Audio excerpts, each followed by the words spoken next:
Today, it's all about headshots with Peter Hurley and a special guest. This is Behind the Shot.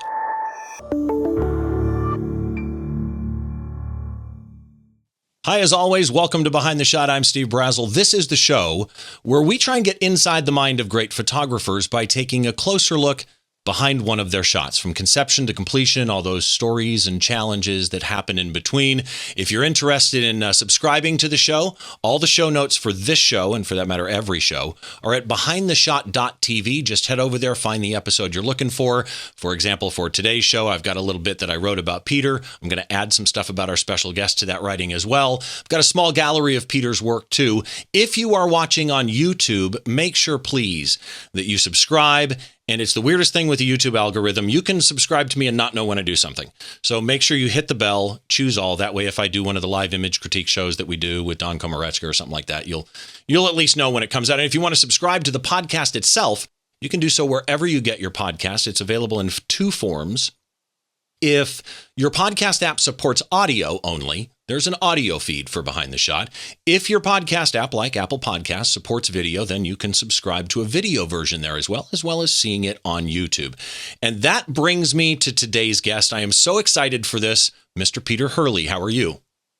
Oh my gosh, I'm good. Steve, thanks for having us, actually. Yes, and I'm going to get to the guest here because this was a last-minute idea that Peter had to bring on Marina. Marina, how are you? I'm doing well. Thank you so much, Steve.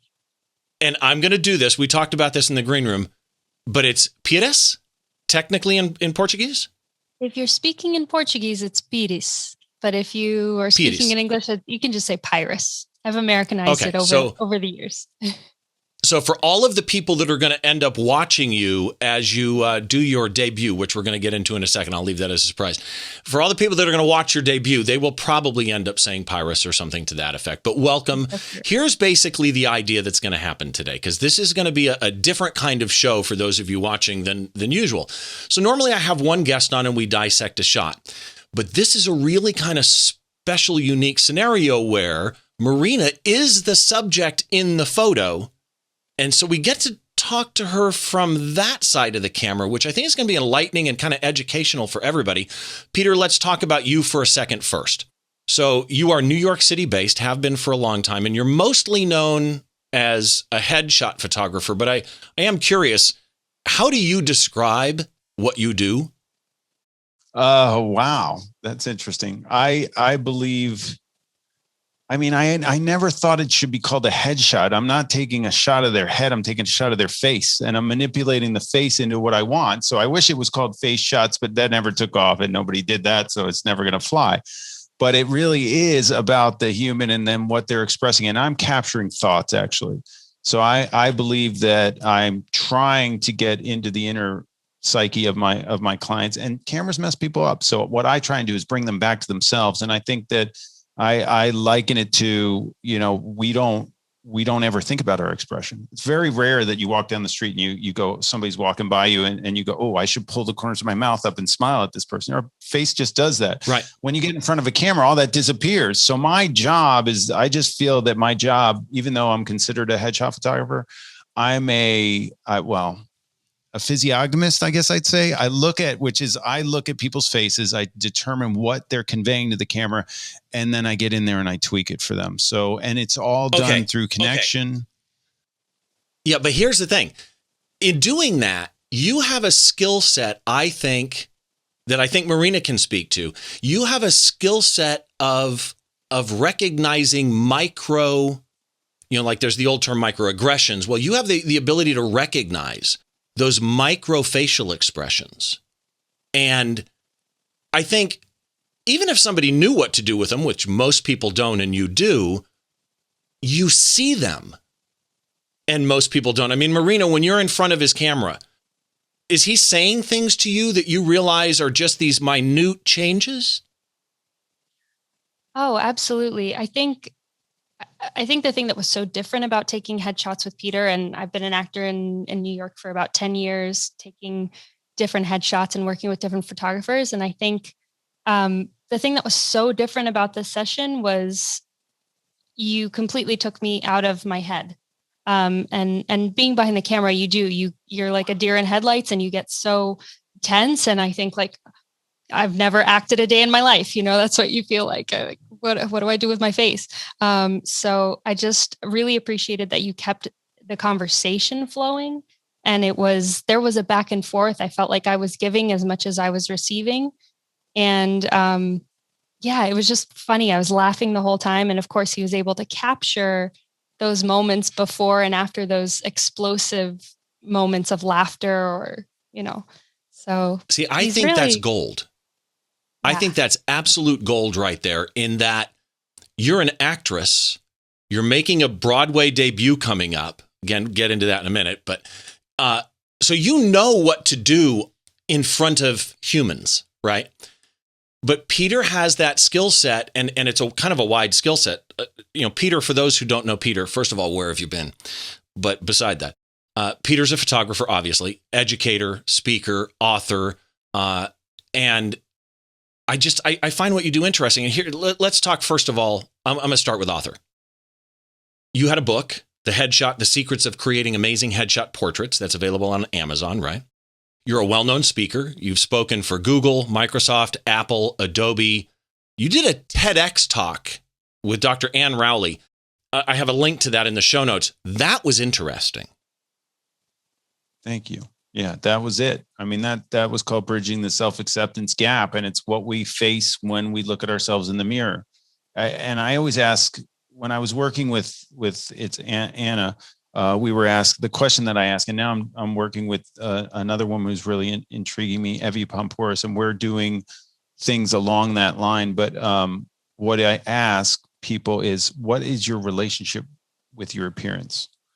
And I don't think many people have ever been posed that question. So it stops people in their tracks. Now, I don't lay it on my headshot clients when they walk in the door. I don't get that deep, but that's what I'm thinking. What is this person's relationship with their appearance, and how comfortable are they in this suit that they've been given from birth? And that's really what my work boils down to. And what I found, there's a couple of things that are just phenomenal to me that I found over the course of my career that I think are hugely important, but so like the most critical thing, I guess, or the most amazing thing I think that I've discovered, and this is crazy, but I know that this is it, is that our brain will try to tell us what our face looks like, but it doesn't know. So when you look in front of a camera, your brain is processing your face, but your brain doesn't know, but it convinces you that it knows. And how do I know this? Because when I take that picture that the person thinks they're making a good face, they look completely out to lunch.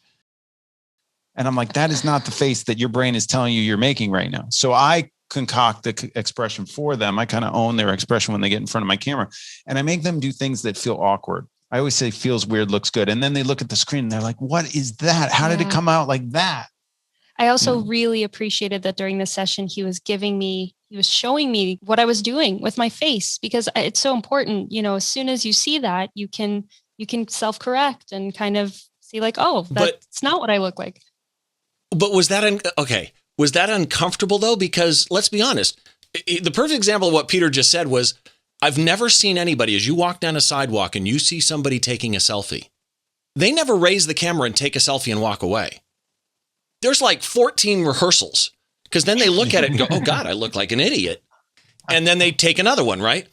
Yeah. Right. But having somebody else, a third party, critique those facial expressions, is that uncomfortable for you?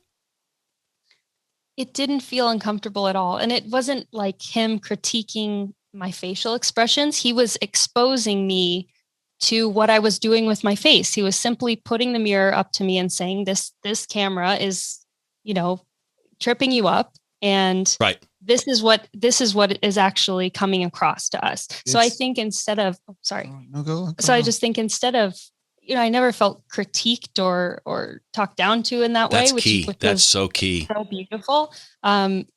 Because it was that conversation of like, well, this might be what you're feeling, but you're looking a little tense, lady. As an educator, go ahead, Peter. I'm sorry.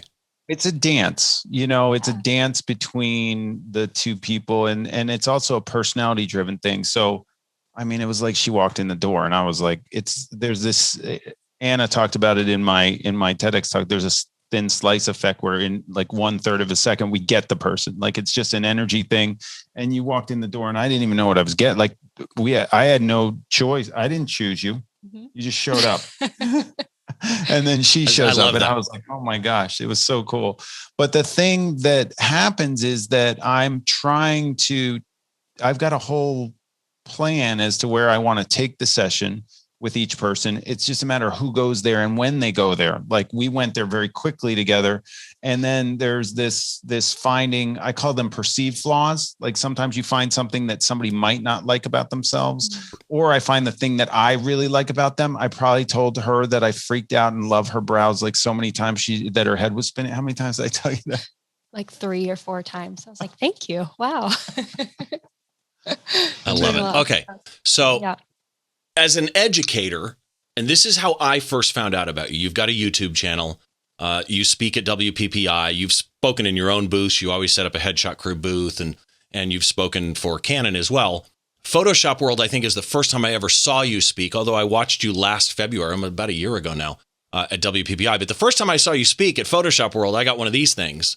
You did. And which Peter does these questions, and I can't believe of all the people, I like raised my hand and I got the answer, and this came flying at me, and it's a USB drive of some of Peter's stuff. I actually own some of Peter's videos, and now actually I tune into you periodically on Clubhouse, which is kind of a cool thing. If you're on Clubhouse, go search for Peter, follow him on Clubhouse as well.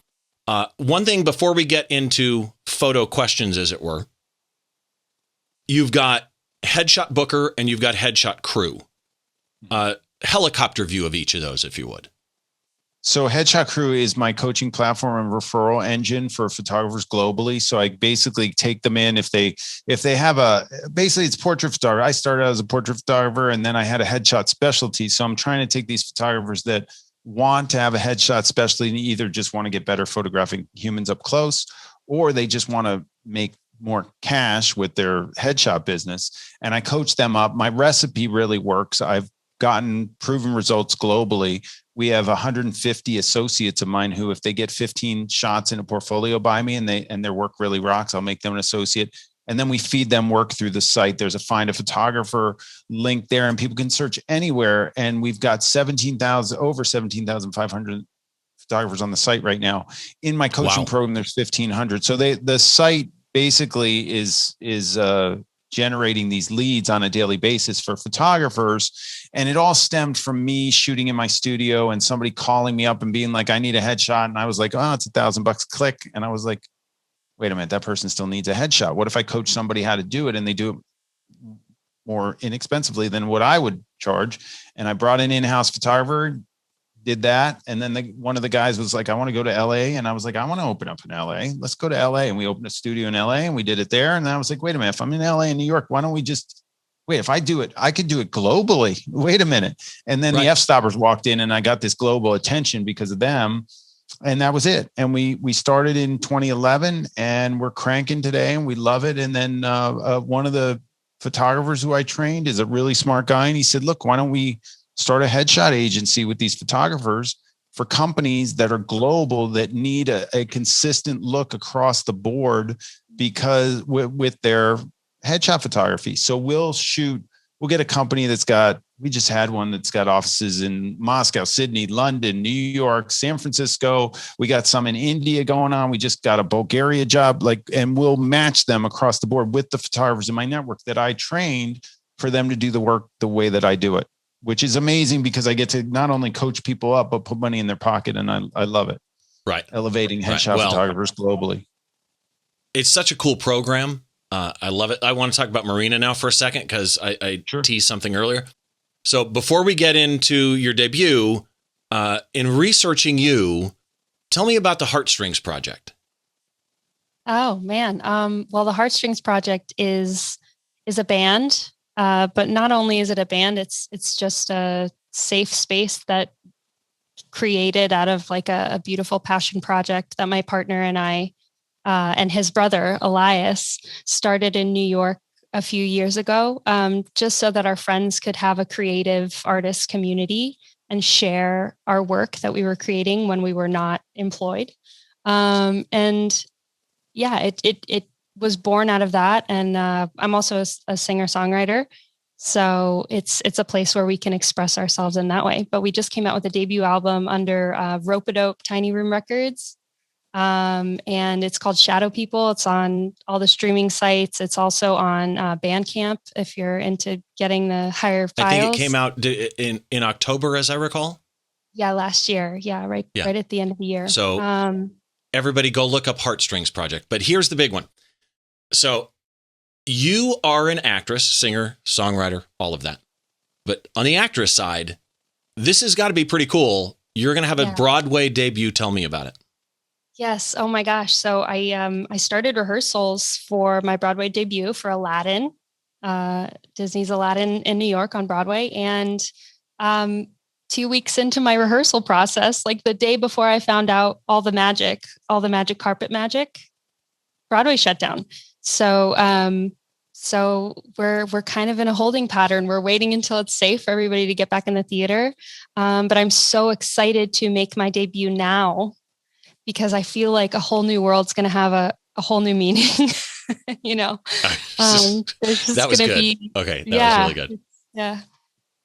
Yeah. So congratulations. I'm hoping Broadway opens soon. And I firmly believe that once the world stops ending, as it were, that people are going to be rushing out their door like we've never seen before. So that you know, everybody, I will have links to everything we've discussed in the show notes, behindtheshot.tv. And let's get into some pictures here really quick. I do a lot of voiceover. And years ago, driving around LA, dropping off voiceover tapes at agents in LA. In those days, I mean, I'm talking tapes, cassette tapes, right? Or at times reel-to-reel tapes. You'd see the traditional Hollywood headshot. 8x10 glossy, portrait orientation, flip it over. You got a couple of, I hate to say it, but kind of bizarrely weird shots of somebody in a park, right? Wearing different outfits and a small little bio of that particular actor. You know what I'm talking about, right? Yeah, they were all the same. Yeah. We've seen those. Everybody on the back of their headshot had one shot with a scarf on or something.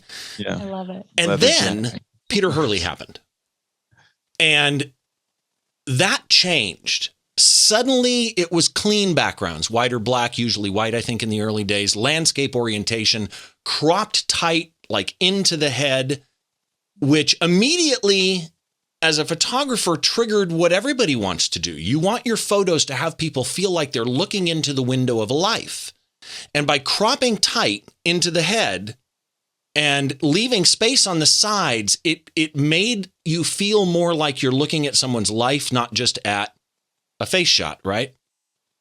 I'm curious, going back to those early days, what was in your head that made you break a pattern that was so ingrained as a standard for the industry? It's really interesting. One is just comfort. Like turning the camera vertically is tough. I'm like, I can't hold it like this. I'm like, they're designed to be like this. Why would I shoot it like that if I could shoot it like that? So that was one of the things that was first and foremost to me. The other thing was that I had been an actor and I had gone through the acting process. And when I looked through headshots, this one photographer who photographed my first headshots that I considered professional headshots, shot me horizontally on a white background. And I was like, this is cool. I like this. I like this look. And that was how it started. So I kind of ran with that. And it just made, over the course of my career, it made sense to me. Then the other thing was proximity. How close, if my light is great, if my expression is great. And I think it was more of a double whammy with me is that, yes, I had maybe a triple whammy. I had beautiful light, really soft. I had the actor really close to the camera, closer than most people would put them. But then I nailed the expression. And what I remember seeing is, and I know this changed the game. Like when I did the video, it's all about the squinch, and I got everybody squinching. Like back, if you look at all the ads of the actors, when I started shooting actors headshots, everybody had what I consider NEFA face, non-existent facial activity. They just look blank. and they didn't give anything to the camera. So I started this trend of actually making the emotion come through the camera, and it's up close and personal. It's in your face and it's beautiful. So it was like the combination of the three of those that I think that's what worked. I mean, that's what brought me to where I am today. And I continue to try and even break trends, because they kept saying to me, you can't do this. You can't shoot a white background your whole career. You can't shoot that close. You can't shoot horizontally. I'd have agents call and be like, no, we need to shoot this person outside. I was like, go to another photographer. I don't shoot outside. I don't have control of the light outside. Stuff's going on around me. I need to be in control of my space, and my actor needs to co-create with me. So I need to be in a safe environment. And that's what I did. And sticking to my guns now is like, wow, I really did it. But it's going to continue. Well, and when somebody looks at you and says you can't do that, my response would be to them, I just handed you a headshot that proves I can. It can be done. Yeah. And you mentioned the squinch and you mentioned the jawline, which is an interesting one. So you're well known for your squinch, which is raise your lower your lower eyelids, not your upper eyelids, for those that haven't seen videos. I just shared it. And then the jawline trick that you do. And so I'm kind of curious, in like a sentence, how do you coach Marina to do that? And then I'm curious if she heard the same thing you think you said. Yeah, actually with her, it's different with everybody. Some people really need squinching, because what happens is when we're uncertain as humans and we get in front of the camera, we're always uncertain because we don't know what our face looks like. Our brain's trying to tell us what our face looks like, but we don't know. So we just open our eyes and we look like this, and you look like a deer in the headlights. She didn't do that. So I think I said squinch to you like twice, maybe over the course of the shoot. Times. I had some jawline stuff. There was stuff that I needed help with. Stuff. Yeah. Very little stuff. It's very interesting to learn. She's doing it. Let's do this. Let's do this real quick. Everybody imagine there's a hook in the top of your head. It's attached to a string, attached to a ceiling, and you're up like this. Immediately we have a better jawline. Then there's a string between the camera and your nose, and I'm shortening it if I'm the photographer. So you're just going like that, and that brings the jawline out, which strengthens it, which is important no matter who you're shooting, whether they're skinny, heavier, have a scruff or a beard, don't have scruff or a beard. It just makes the person look way better. The one thing that you have to be aware of when you do this is that when the person brings their jawline forward, they don't hunch forward, because that effectively raises your camera, and raising your camera diminishes people. So we want to empower them, especially in a headshot. I always wanted to empower actors. I wanted the casting director to see something in them that they didn't see in the other shot that came across their desk. I think that her shot is breathtaking. Like it's one of my favorite headshots that I've ever taken. And I'm going to bring it up here and just say real quick, for those of you that do not own Peter's book or DVDs or videos or anything like that, I own and can recommend them highly. Go get them. And if you want links to stuff, again, head over to the blog post, behindtheshot.tv, and just find this episode there. All the links are in there, again, with the little blurb that I wrote about Peter and Marina, and then some shots of Peter. And of course, if you're watching on YouTube, once again, just a reminder at this point, hit the subscribe button, hit the bell. That'll make it a little bit easier for you to find out when we're actually doing things. So let's bring up this photo. This is Marina. And I'm going to try, I do this in every shot. I suck at it, I got to be honest, but I'm going to do it anyway. I try and describe the shot, because about 50% of the audience listens to an audio-only feed while they're driving. And I've had people tell me, I always thought they would go, look at the shot first and then listen. I've actually had people say that they like to listen first, see if they can picture the shot, and then go confirm it. So I'm going to try and describe it for everybody. This is a Peter Hurley headshot. If you've ever seen a Peter Hurley headshot before, you'll understand what I mean. It's a beautiful headshot of Marina, shot on a pure white background. What's interesting is it's not pure white. So her blouse is kind of white, but the background is a little off-white. I'm guessing, Peter, that's because of the distance and just the standard I just light don't fall off? like it to be blown out super white. I like it to be just a little bit off white, just a little bit, so they pop off it a little bit. So I shoot it like that specifically, and then we bring it up in post a little bit, but we don't bring it up to pure white. It just looks more, because the separation is spot on here. Marina's body is at 45 degrees about, with her right shoulder towards the camera, Looks like the right shoulder might be down a little bit. Her left shoulder, the hair is in front of the shoulder. Her right shoulder, the hair is slightly behind the shoulder. And here's where it just gets you. This is one of those photos where the subject of the photo is interested. She looks like she's interested in something and she looks interesting. She has an expression on her face that's welcoming. And most importantly, I'd probably argue, she has an expression on her face that's comfortable. Can't stress it enough. Her lips are slightly open, little gap between her bottom lip and her top teeth. It's cropped, probably I'd say mid-scalp. And the separation of the neck and the jawline is like nothing you've ever seen. Just enough shadow for shape definition, super, super soft shadow. And here's the other thing that stuck out on me on this one, and I'm guessing this was a number of reasons. This picture, even real headshots all the time that I see all the time, this has a sharpness to it that doesn't look like it's a photo that was sharpened. This looks like real life sharpness for somebody who has good eyesight, I should probably add, right?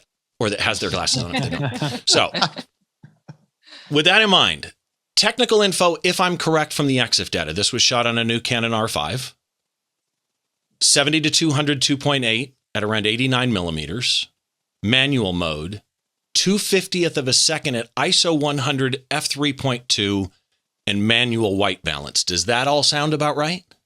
Sounds about right. Yes. Okay, then I have questions about that then. Okay. I First of all, usually exposure to stuff. 92 so that it hit 89. I'm like, ooh, okay. Are you being serious? Do you really think about that? Yeah, I like 92. No. Yeah, if you ask anybody, that's 92. I told Canon to come out with a 92 millimeter. So if they ever do, who knows? The Peter Hurley lens. 90 millimeter, but it's 1/250th. manual and it's tilt shift. I need a rockin' 92 millimeter. Don't know why. I like the 1/250th of a second. Yeah. You don't need 1/250th of a second for a headshot. So I'm assuming that was your sync speed for flash, or you're using constant lights, as I recall. So it's probably just you're trying to kill the ambient. It amazes me that I was at 1/250 because my power set, my settings, so my standard settings. So this is a little bit beyond standard, which, hey, we captured it. So sometimes, and I coach a lot of photographers and they always question me on my settings.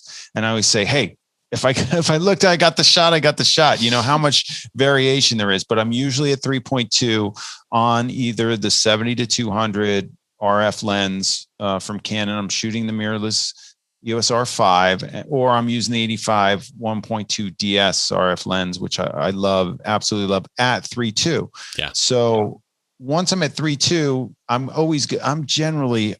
never going to beef up my ISO. I'm always at 100. I use the Flex kit from Westcott, which I designed. It's a Cineflex, and I'm usually at 30% power. So sometimes I'll amp it up a little bit. These numbers seem a little bit inflated, like I hit you with a little bit more light than I normally did, because 1/250th of a second I'm usually right around 1/160th, 1/200th. The fact that I went to 1/250th, is that even above the sync speed?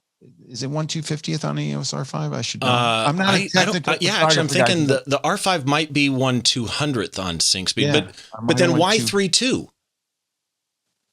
Oh, because I like the depth of field from the eye to the ear. I like the ear to go out of focus. But what happens is if you go a little bit wider than 3.2, you start to get the shoulder, too much blur on the shoulder. I like the shoulder and the hair to not fall off so far with the bokeh that it's totally out of focus. I'd like it to be a smoother transition. That's why, you know, I have the 85 1.2. I could go all the way to 1.2, but that's way too much for me as an artsy, you know, as a photographer who's doing commercially viable shots. I don't need to go crazy, you know, but as an artist, I like playing with 1.2. But I'm usually at 3.2 just because I know the lens body combination works for me. Well, and I should have mentioned this during the description, but one of the cool things about this shot is the fall off of focus. So because her hair, this I think actually would have been weird. Her eyes are so locked on tack sharp. Because her hair comes in front of her eyes, if you were super shallow and her eyes were in focus, the hair that's actually in front of her would be soft, which would look weird, but you managed to maintain the right amount of those, you know, they're not bangs. I don't know what. I'm They're challenged, as you can that are tell. growing out. So Yeah. Okay. Peter was also a magician trying to figure all that out. So. Okay. So here's the thing. Now that we know that Peter made the mistake on not getting to 92 and did it at 89, I'm curious, how far away were you at this point? When you're shooting with a 70 to 200 in my head, you're far away, even at like with an 85 1.2, which is a common, wedding and portrait lens. At 89 millimeters, are you what, 5, 6 feet? How far away are you? Yeah, it's not 6. It's probably 5, probably 4 to 5. Okay. My thing about shooting at 92, the reason why I shoot at 92 millimeters is proximity to my subject more than anything else. It's the way, because you need to make a connection with them. If I'm at 135, I'm way too far away to make a connection. I got to yell at them. It's just too long of a lens. So I know even at 100, I feel too far away. So that's why at 92, I feel really comfortable. It's like where I would stand if we were having a conversation. Like I'm not going to be a close talker with somebody, I don't want to impede their personal space. But at 85, I feel like it's just, yeah, exactly. If at 85, coming in too close is 85 is good. And then if I go wider than that, I'm coming in way too close and I'm starting to get a little bit more distortion from the lens on the shoulders and the face and things of that nature. It works so well. I do have a question I've always wondered, because when I've done not headshots, but like a portrait, or sometimes I'm a music photographer, I shoot live music. And sometimes I will choose to do a tight crop, what I call an onstage portrait of a vocalist on a mic. But one of the difficult things for me in your style that I think nobody talks about is, yes, you crop below the top of the head. It's not like anybody thinks that the head's gone, right? Everybody knows there's a head there somewhere. But how do you decide where? Because when I have tried that effect, thinking I want that Peter Hurley look, because I truly love your work, I have had shots where, I crop to here. Well, now it just looks bizarre. It's nothing but forehead. I crop a little higher and it's like, well, now it's not enough. It looks like it was a mistake. I mean, for different hairlines, for different head shapes, for different hairstyles, what are you choosing? I'm not making any sense, am I? No. What is your deciding factor for that? So the funny thing is, over the course of my career, I've changed that. So for a long time, I shot and I cropped in camera, and I would crop it the way that I wanted to see it. And then my retoucher would, if it was a 2x3 format, they just take off the sides, one side or the other, but top to bottom, it was composed the way it was cropped, the way it had to be. That's all the information that was on the file.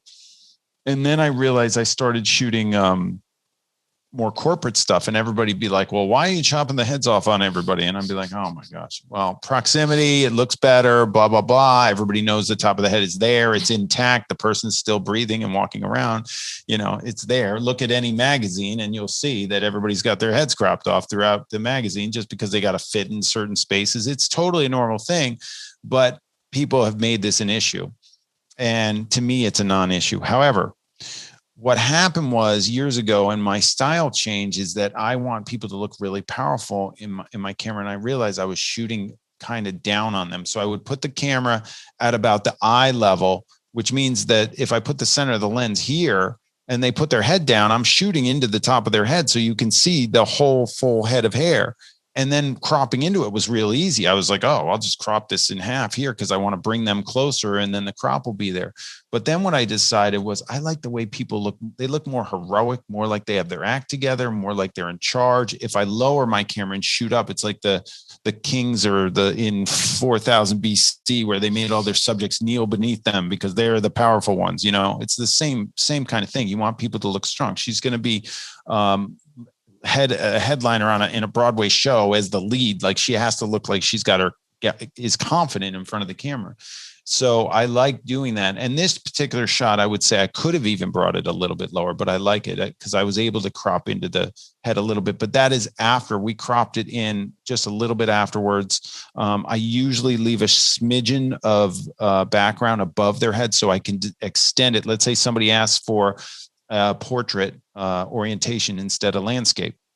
I can just do it. I can flip it, and then I can add that extra space above the head if I need it for that whatever crop I'm using. So I can't extend if that information's not there. So I change my style by going lower. It's hard to crop in the top of the head because I'm shooting lower and I don't see the top of their head anymore because I'm below it. I'm usually down at the collarbone or something like that with my lens now, and my camera points up. So if you ever see me shooting these days, I'm usually shooting with the angle of the camera just pointed up a little bit. So that means I crop less into the hair. And the other thing that you asked was, how do I decide, depending upon what kind of hair they have, how much, like, for instance, some guy gels his hair up, spikes it up, and it's 3 inches off his head.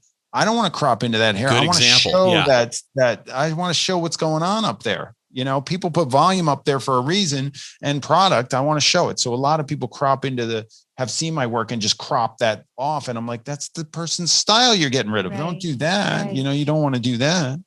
So, and if they've got a clean noggin like yours, I can crop I could just go, hey, sky's the limit. I can go anywhere with the crop. I just got to decide. So visually your face fits in there perfectly, and I'm honing in on it rather than worrying about, a lot of it has to do with skull shape and indentations on the skull. And some guys have veins around there and things that I'd just be like, oh, I'll just crop it there.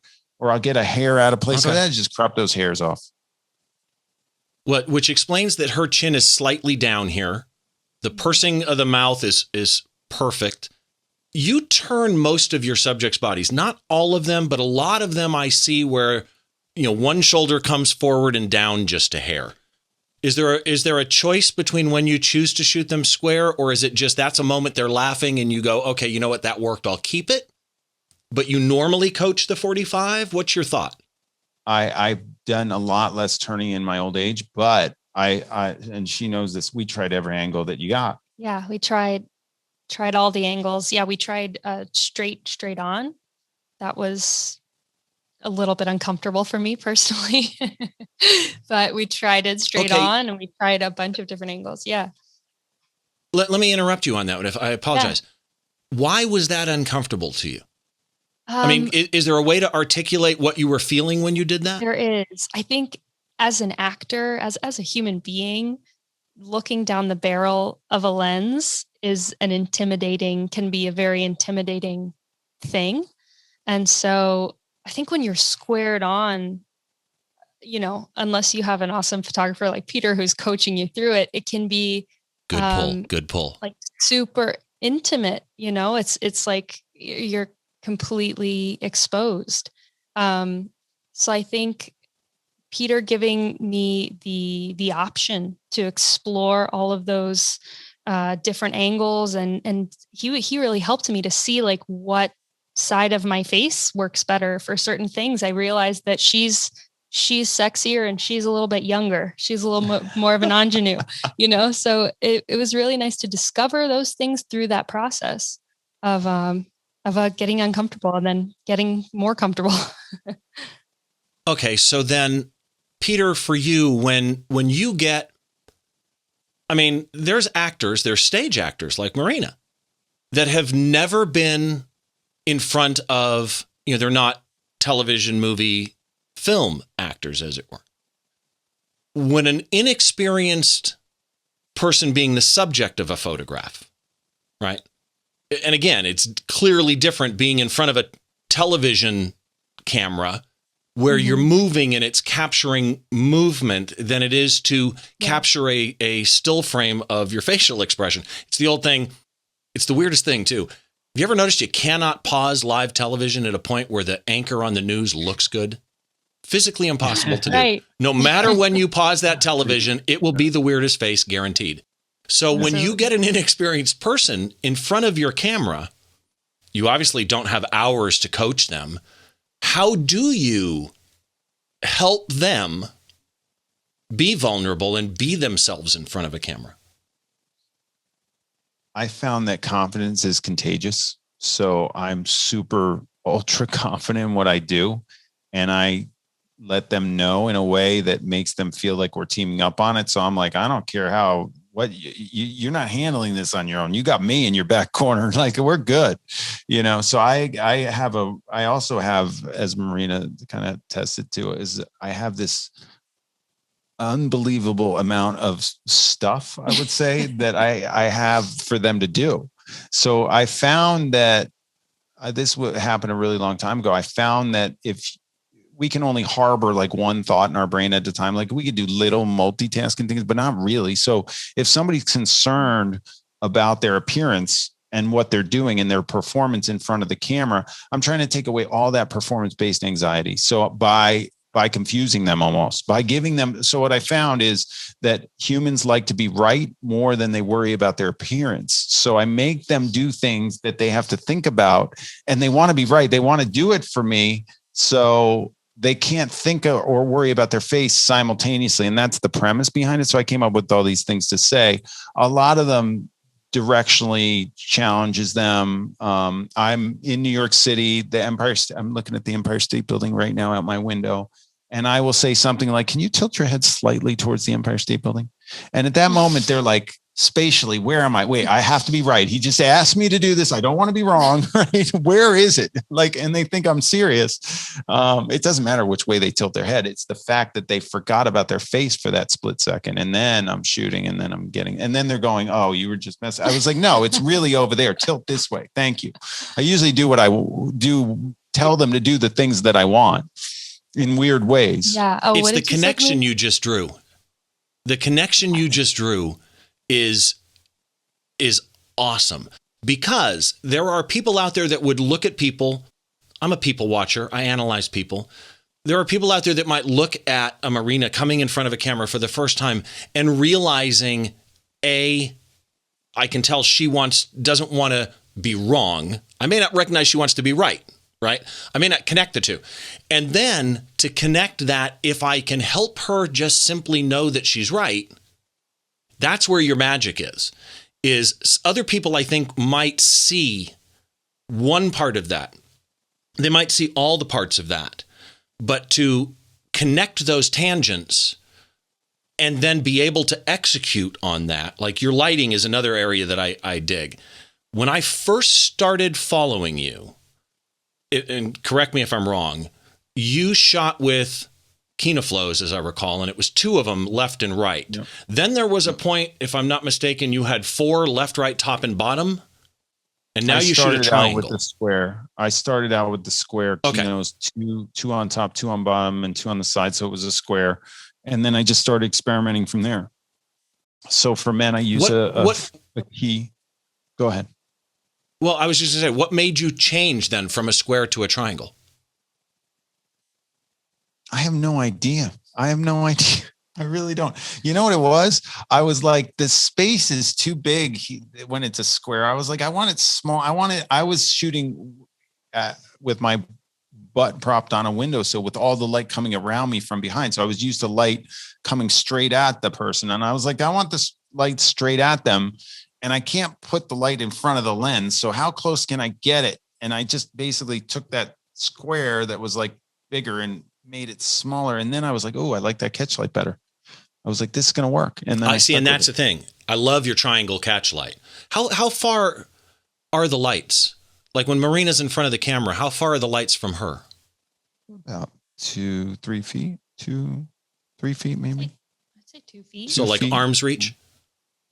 Yeah, we're further back. We have lights. We have my lights in front of us right now that are lighting us in, and they're further back, and that's like 3 feet. So it's probably 2.5 feet. So in my head, because I've never stood in front of Peter's camera, I walked by at WPPI and they had the headshot booth up, and I'm like, man, that would be so cool. Is it for you, Marina, when you go in there, it feels to me that 3 of those lights would be a bit blinding, and that in and of itself would A, make you more self-conscious because you're hyper aware at that point. B, make your eye, I don't know what the word I'm looking for is, your eye reactions feel different to you, like you might squint. Does it feel that way when you're in there?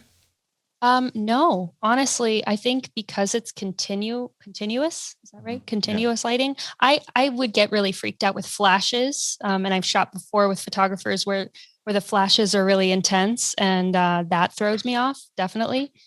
but these lights were soft. Like you said, you shoot at like 30%. It was just enough to really like bring my eyes out. I've also never had a headshot where the color of my eyes accurately been captured.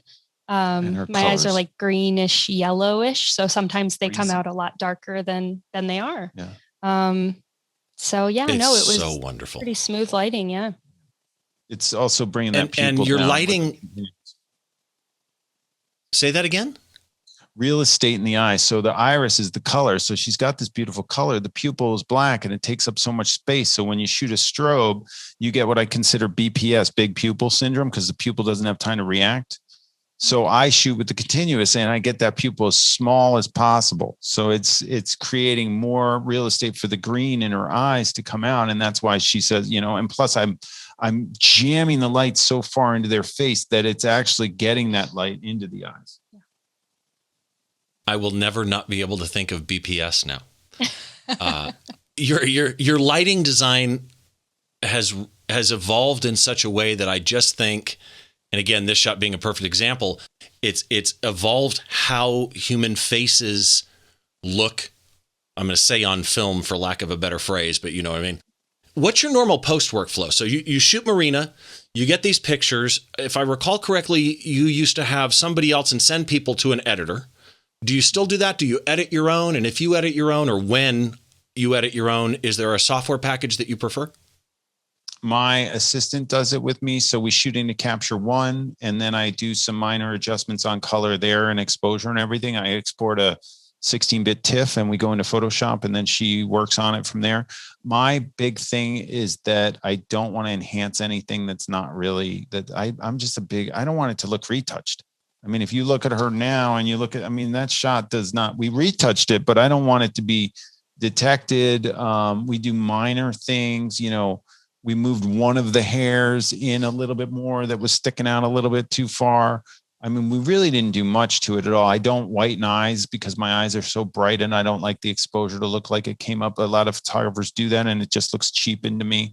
I don't soften skin. I like all the skin texture. We do retouching on the skin for blemishes and things like that to make sure it looks nice, but that's about it. The only other thing that I'll do is I might dodge and burn. I might bring out a little bit more highlight and burn a little bit more in just to get the eye to come more focused on the face a little bit, but that's about it. And it's all super low opacities on different layers and not very detectable, but it's a recipe that really does create the look. And also there's a lot of color work being done because I'll look at somebody's skin tone in the lights that I'm shooting them and I'm trying to match that in real life. So there's a difference between the color temperature of the lights and then how Capture One reads it, or how I bring the raw file. If the Canon camera puts anything on the raw file, and then I bring it into Capture One, and then I got a setting on it, and then I got another setting, and then I got to look at I shoot 5600 Kelvin on my bicolor flex kit from Westcott. I bring it into Capture One, and I know that to me that perfectly fits in right at 5000 on the Capture One scale, and then we bring it into Photoshop, and it's another difference in terms of what it is. So you just I do everything by eye. I think you have to develop an eye for it, and I've trained my assistant to have my eye, and it was months of us looking at all our work together to get on the same page with the color. But now we know it, and most of the stuff she doesn't have to show me, but I always review it and make sure it's to my liking. We still have other shots from the session. I love that idea, though. I love the idea that your lights are 5600, but on the Capture One scale, it's 5000, because I know a lot of people, like when I shoot a concert sometimes, I know what the stage lights are, and I can't set those lights in Lightroom or whatever I'm in, because it'll end up not looking like I know it looked. I suppose if you used a gray card, you could use that gray card in Capture One to get close, though, couldn't you?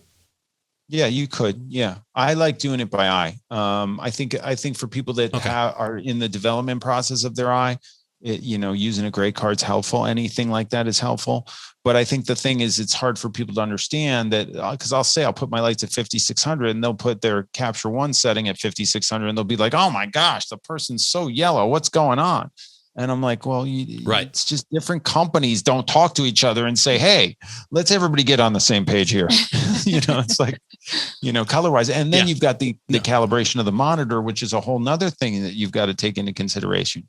So essentially, I want it to look good across whatever platforms are going to be out there. So I might test the color on my phone. I might throw it into Instagram and look at it on an iPad. I'll look at it on my laptop. I'll look at it on my iMac. And I'm trying to just go, okay, what's the mean range here that's going to be acceptable and going to make her look her best and most like her, so that it comes across that casting director's desk and they go, ooh, that one, we need her. And that's the old George Martin Beatles thing, was based on how you mix a song. If you mix a song for AM radio, it will most likely sound good anywhere. And I always use the same kind of a thing. Like, I have an iMac and I have a color calibrated NEC, but I'll look at it on both. The iMac's color calibrated too, but look at it on both, look at it on my phone. And the other thing is, if it's a normal photo, I'll still look at it on a white background and a black background, because I run Instagram in dark mode and other people don't. So finding that middle ground, if you were to get somebody in one of your workshops that they were new to photography and they're like, this looks so cool, I want to do this for a living. What's your one tip to give somebody a leg up on doing this type of photography? I realize there's probably 300 tips, but if you were to give them one tip to at least get them one step forward. I mean, the one tip that I give everybody, and I say it over and over again, is that first of all, direction is something that you never stop learning. Like, you don't master. Like, I haven't mastered my light. I haven't mastered direction. I haven't mastered headshot photography. So when a photographer says there's a master photographer, I'm like, where are they? Like, I mean, I just don't. So I just tell people, if you want to do this, the number one tip I have is to get as many different human beings in front of your camera, because you're dealing with different personalities, and learning how to direct them is the most important thing. Because I could teach you the technical. I could teach that. It's that it's tough to be like, because you're trying to pin down somebody's personality. Like, I can only teach the way I do it. But I'm like big and animated and yelling and jumping up and down and yelling shebang and making people laugh. And I'll be coaching an introvert. And I'm like, look, you're not going to do it the way I do it. Like, this is what you have to get so many different human beings in front of your camera to decide how you're going to behave with each one of them to get the end result that you need for yourself as an artist. And that's what I'm trying to do every day. And you're jumping through hula hoops of other people's hula hoops. It's not even my own. Like, they'll walk in the door, and I'm perfectly good with anybody who walks in the door to mold them, but sometimes they just won't let you in. I'm like, this is going in one ear and out the other. They're so fixed that I can't even get around them. And you have to have that experience to know how to deal with it, to get them. And then you have somebody like this walk in the door, and you just go, okay, just stand in front of my camera and do that. And you're like, wow, that was amazing. Just to add to what you're saying. Right? Yeah, just be yourself. Just don't do anything. Stand very there. Kind. No thought. We have 500 pictures that we deleted that say otherwise. Yeah. But I just wanted to add one thing to you. No one knows. No one knows. Yeah, those were secret. Exactly. Yeah, those were secret. I have a question for each of you. Oh, no, go ahead, Ad. I'm sorry. Oh, sorry. No, I just wanted to add one thing to what you were saying. That I think you do so well as a photographer and as a director is you are able to capture someone's soul, right? In a commercially viable fashion. Like you were saying, like you, not once did I feel like I was put in a box or like he didn't play to my type at all. He didn't put me in a box as soon as I got in front of his camera. He was interested in who I was, in my joy and my soul and everything that came across in our communication, in our conversation. So that, to me, immediately brought down that wall that you're saying that people have up sometimes. Just knowing that you were interested in seeing who I was and not interested in taking a picture of like the sexy Latina or the Disney princess, whatever. Yeah. You were interested in seeing me. Yeah. Wow. Yeah. Again, that is so key. This is why when he suggested, Marina, having you on, I'm like, oh, there is so much gold that's going to come out of this, because I think a lot of photographers might even think they're doing a lot of what Peter's talking about. But that attitude that you just described of when you walked in the door, Peter didn't have a preconceived notion. Mm-hmm. Peter let you walk in as the human that you are and tried to capture that accurately, and ends up with this. Right? I mean, I like challenging myself. I get this a lot. Photographers ask me if I have consultations with my subjects before I shoot them. And I used to feel I needed to. And I was like, I need to make that connection. I need that person to walk in more relaxed. I'm going to be more relaxed. They're going to be more relaxed. We're going to get better pictures. And I realized that was a crutch. It was like, I wasn't a good enough director. So as I got better at directing, I went, all right, well, let me challenge myself. It's like when I started speaking and going on stage nervous, and then eventually that goes away. And then you're like, okay, now I have to challenge myself. Well, that's where I'm at with my direction, my photography. I have to challenge myself. So I want that person to walk in the door, and I want to greet them. And I'm just going right from there off of whatever vibe we create together at that moment. And if it goes, and it goes whichever way it goes, that I need to know which way to bring it back. If I need to bring it back. With her, it just went and it just kept going. And I was like, oh my gosh. And it was just, we're amazing. And I try and run the gamut of expression with people that will do that with me. And she did everything that I possibly could have needed. See, and that face right there, it's the bubbly personality that I can imagine.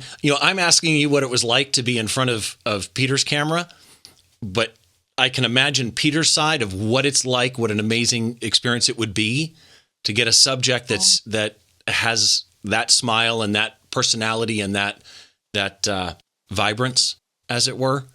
So I'm so glad you're here. I have a quick question to close up for the both of you. And normally I just ask this as a photographer, but I'm going to add it to Marina too. So first of all, Peter, is there a photographer, or artist for that matter, that people may not know about that you think they should?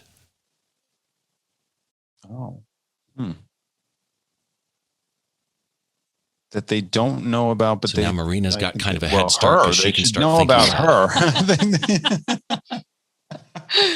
her. They should know about her. If you can get her to sing, I would die.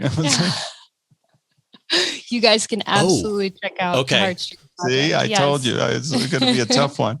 But so Marina, for you then, okay, go ahead. I just coach a lot of photographers, and there's just people who came into my fray and then just spread their wings and went nuts. And I love one of my friends' work. His name's John David Pittman. So check him out. I love what the guy's doing. And so Marina, my question for you is, since it's not photographer, although it might be, Peter excluded, is there a singer, an artist, a photographer, a creative of some sort that inspires you that you think people should know about? Yes. I love the music of Gregory Alan Isaacoff. He's a folk writer out in Colorado. He's a farmer most of the time, and then he's, tours with his music. I think he does a good job of what Peter does, and what a lot of artists I love do, is that they capture their environment, and they can kind of transport you to that world. So I feel like I'm in Colorado every time I listen to his music. I love that. All right. So to close out, and for those of you watching on video, as we've been going through, I've been putting lower thirds up below both Marina and Peter as we go through. For those of you on audio, just to let everybody know, it's peterhurley.com, right, Peter? Yes. Yep. Okay. Headshotcrew.com. Yep. And then the other one is headshotbooker.com, I think. Yes. Okay. You're on everything. So Peter Hurley on Instagram and Twitter, Peter Hurley Photo on YouTube, and Peter Hurley Photo as well on Facebook. What are you, by the way, on Clubhouse? I'm _Hurley on Instagram and Twitter. Peter _Hurley. Peter _ Hurley, right. Yeah, I'm Peter Hurley on Clubhouse. I'm working on getting Peter. If you're on Clubhouse on Instagram, I'm working on it. Oh, you did have it though?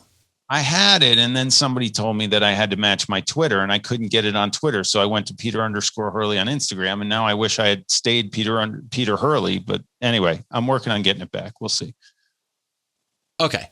And follow him on Clubhouse as well. Follow him on social media if you don't already. And then Marina, just if you would give everybody your web address as well. Sure. It's just marinapires.com. And Instagram, it's all Marina M. Pires. And I think Facebook is the same, Marina M. Pires. And then, of course, everybody watch out for Marina on Broadway, hopefully this coming summer as Jasmine in Aladdin. I am so excited for you. And to both of you, thank you so much for doing this, man. It's been a long show, and I know you guys both had to show up at the same place. So thank you, and I hope you're staying warm in New York. Trying. It's a nicer day today. We did. We stayed warmer today. We were okay. Sunny.